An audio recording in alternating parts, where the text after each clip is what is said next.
মৃত্যুবরণ করার অনেকগুলো উপায় থাকলেও জন্মগ্রহণ করার একমাত্র উপায় হল মা। পৃথিবীর সব সম্পদ হারিয়ে গেলেও পাওয়ার সম্ভাবনা থাকে, কিন্তু মা হারিয়ে গেলে আর কখনোই ফিরে পাওয়া যায় না। মায়ের পায়ের নিচে জান্নাত বলে ইসলামে মায়ের মর্যাদা উচ্চে রাখা হয়েছে।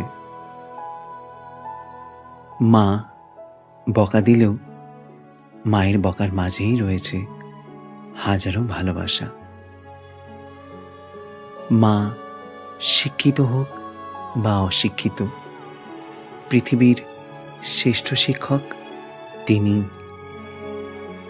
আমাদের বয়স যতই হোক না কেন, ব্যথা পাওয়ার সাথে সাথে মায়ের নামটা প্রথম মুখে আসে।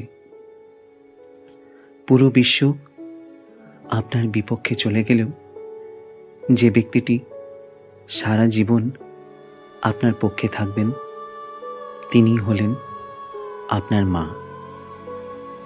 মা হলেন পৃথিবীর একমাত্র নিঃস্বার্থ ভালোবাসার মূর্ত প্রতীক, যিনি কোনো প্রতিদান ছাড়াই সারা জীবন সন্তানের জন্য ত্যাগ স্বীকার করেন।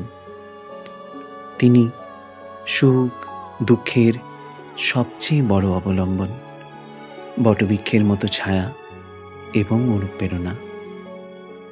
মা আমাদের জীবনের সবচেয়ে গুরুত্বপূর্ণ এবং প্রিয় মানুষ।